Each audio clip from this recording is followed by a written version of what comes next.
Dukomereze amakuru yacu mu Rwanda ahari guhugurwa abarimu mu bice bitandukanye by'igihugu bigisha amasomo y'imibare ndetse na siyanse. Ni amahugurwa aratangwa n'ikigo cy'igihugu cy'uburezi REB ku bufatanye na Kaminuza y'u Rwanda. Ni amahugurwa rero byitezwe ko azazamura ireme ry'uburezi cyane cyane ku banyeshuri biga ayo masomo y'imibare ndetse na siyanse. D'Antoni Gasigwa afite byinshi kuri iyi nkuru. Ni amahugurwa amaze icyumweru. Abarimu 622 bigisha amasomo y'imibare na siyansi nibo bahugurwaga mu buryo bashobora gutanga aya masomo mu buryo bugezweho kandi bwazamura ireme ry'uburezi ku bana biga aya masomo ya siyansi. Aba ni bamwe mu barimu bavuye mu turere 16 tw'u Rwanda, baratubwira icyo amahugurwa agiye gukemura. N'ubundi twari turi muri system ya CBC ubwo twigishagamo, ariko ntabwo bwari buri innovative nk'ubwo tugiye kujya gukoresha uyu munsi wa none, tugendeye ku byo dukuye muri iyi training. Aho kuko urebye ibintu byinshi twizemo harimo kwigisha cyane dukoresheje ICT, ikoranabuhanga, e-resources mu yandi magambo. Aho tufite amasomo cyo twakita scripted lessons zigiye kudufasha cyane mu kunoza uwo mwuga wacu ndetse no guha abana uburere buboneye bugendanye na vision turimo mu gihugu cyacu cy'u Rwanda. Twabashije kubaga urukwavu kugira ngo tubashe kubona ibice bitandukanye bigize urukwavu.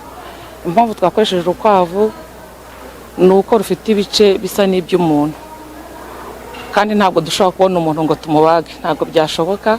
Niyo mpamvu twakoresheje urukwavu, kandi twagiye tubona ibice bitandukanye, uburyo biteye mu rukwavu bigaragara yuko n'umuntu ariko babimeze. Utwo dushya harimo amapuratike, gukoresha amapuratike, aho dusanze rimwe na rimwe ibikoresho bitaboneka tukaba twakoresha ubundi buryo bwo gukoresha nk'amasimulations. Amasimulations ni uburyo dukoresha mu buryo ushobora gusobanura concept muri physics cyangwa se wenda muri biology, isomo rya science runaka, ugenda uhindura cyangwa se ugaragaza uburyo parameters zimwe na zimwe zigenda zihinduka, ndetse hakagira n'ibigenda bihinduka, umwana akarushaho kugenda yumva neza.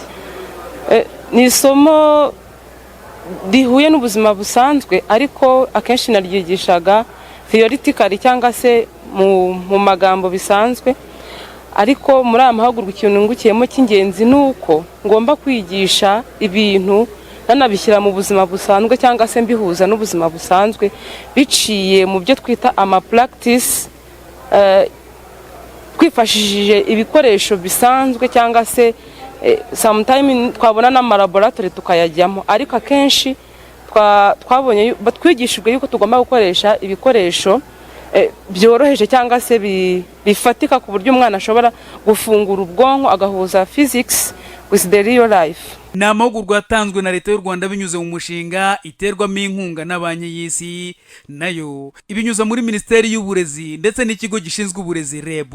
Ni muri gahunda yo kuzamura ireme ry'uburezi cyane mu banyeshuri biga imibare na siyansi. Phineas Nkundabakura, umwarimu muri Kaminuza y'u Rwanda ishami ry'uburezi, aragaragaza impamvu z'aya mahugurwa n'umusaruro bitezemo. Mu guhugura abarimu twibanda kubaha ubumenyi, kuko twifuza ko umwarimu aba afite ubumenyi buhagije. Tukifuza ko tukibanda kubongerera ubumenyi mu bijyanye n'imyigishirize, ibyo twita pedagogy.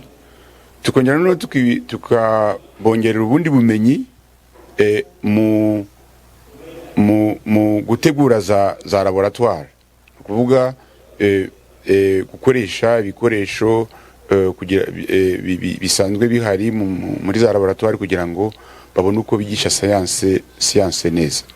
Ni amahire rero aya mashuri turi guhugura, abarimu turi guhugura,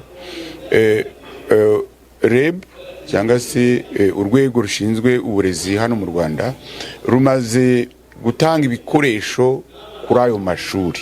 Abarimu duhuguye bazagenda babisange ku mashuri bahite babikoresha. Twizera ko ubumenyi barakura hano bizahita babukoresha kugira ngo ibyo bikoresho bije bigirira akamaro abanyeshuri.